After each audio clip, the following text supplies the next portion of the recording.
on an altered course tonight as its only North American appearance tries to avoid a huge number of protesters supporting Tibetan independence. The announced route and time in San Francisco are being changed by the minute to try to ensure the flame leaves that city without major incident. Global National's Jas Johal is live where the torch was scheduled to cross the finish line in San Francisco, and the party has begun at Justin Herman Plaza there. But Jas, at this hour, it's not clear whether you are ever going to see it there. Yeah, it's, absolutely, Kevin. It's amazing here in San Francisco. Now, thousands of people and activists have converged onto the city. I'm at the park where the official Beijing Olympic celebrations are taking place, but it's what's happening out on the street that's making news. The situation remains pretty fluid at this particular hour. What I can tell you, at 1 p.m. local time, the torch relay did begin. Now, immediately the route was changed after the torch was lit.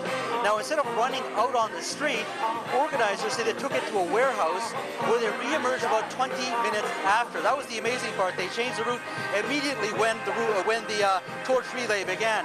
They then got into a vessel, which then took them out to the harbor. Now, at one point, people didn't know where the torch was. It was a bit of a cat and mouse game with activists. It's now winding its way through the streets at this particular hour. The mayor of San Francisco was told he would have to change the route as the torch relay was going on by the Chinese ambassador. We're told simply because they did not want to see the torch put out. Now, of course, as we all know, San Francisco is perhaps the most liberal city in the United States, but today it looked increasingly like a police state. It's been dubbed by the Chinese government as the Journey of Harmony. But judging by the hundreds of police and security personnel, the Olympic torch relay was anything but. Even before the relay began, there was already confrontation on the streets. Thousands of activists have descended on San Francisco as they used the event to embarrass Chinese authorities over their human rights record.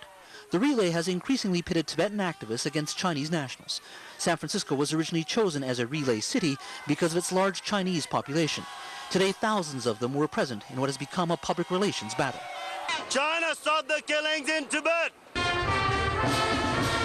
We're here for the Olympics. Let's leave the political issues aside today. Worried about repeating the scenes from London and Paris, authorities shortened the relay route dramatically and threatened to change course if violence erupted. The Chinese, however, aren't taking any chances. The torch is surrounded by men in blue tracksuits who are members of an elite commando unit from the Chinese People's Army.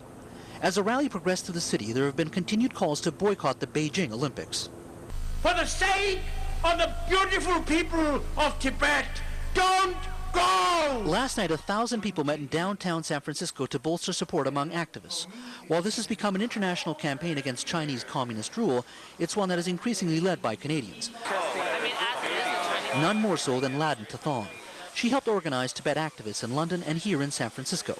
The former Victoria resident has been responsible for dissidents unfurling a banner at the Great Wall and helping to get news out of Tibet during the recent crackdown. The Chinese government, in moments like this, they're their own worst enemy.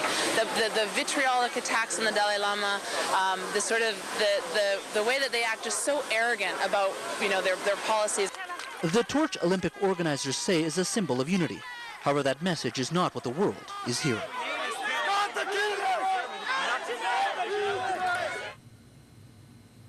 Well, Jas, I know it's a little difficult to hear there. The International Olympic Committee's got to be very concerned by the images being seen around the world of this relay. Is it now in serious jeopardy, do you think? Kevin, this is absolutely a serious event here. I mean, the torch relay was to drum up public support, not only here, but around the world. That's how this event was started in Australia in 2000. The fact that political groups are now trying to stop it, that's a really big issue that not only the Olympic Committee has to look at internationally, but also the 2010 organizers as well, because this isn't going to stop here. This goes to South America next and to other Asian countries after that. So this is a very serious issue for not only China, but the International Olympic Movement itself. And that decision is going to come down tomorrow in China. All right, Jas, thanks very much. Jas Johal at the announced relay finish line in San Francisco tonight. Well, when China was awarded the Summer Games, it was seen as encouragement for its communist leaders' decision to start engaging the world. So much has changed in China over the past decade. Just look at where most of your clothing, furniture, and consumer products are made now. So boycotts matter to our economy, too. And if there's one thing about Chinese culture it's important to understand, it's that losing face will have consequences. Here's Loretta McNabb. It was a simple gesture not caught on camera. but the angry reaction was. This visiting Chinese businessman pushed and shoved after he gave a thumbs down to a crowd of hundreds who gathered outside of China's consulate in Toronto to protest that country's human rights violations in Tibet. As tempers flared, police had to help Charlie Hung get away. This was supposed to be a peaceful protest. Olympics should not be the politicals. But do you think this is political or not? Shame on China! And pressure on the world's politicians to reflect on just how they should show their support for Tibet is increasingly focused on a boycott of the opening ceremonies in Beijing. In a country where honor and public respect is everything, the loss of face would be seen as a serious slap in the face to China. After all, the entire point of the opening ceremonies is for world athletes and leaders to present a united front. And this was to be their coming out party. This was the point of announcement for their new arrival on the world stage. So I think it is fair to say that, that those slights would be taken very seriously. But the headlines suggest that party is growing smaller by the day. British Prime Minister Gordon Brown just announced he doesn't plan to attend the opening ceremonies. Prince Charles made a similar decision months ago. French President Nicolas Sarkozy is leaning that way. U.S. President George Bush still mulling it over. Just a handful of such stories from the past. Already out, Prime Minister Stephen Harper.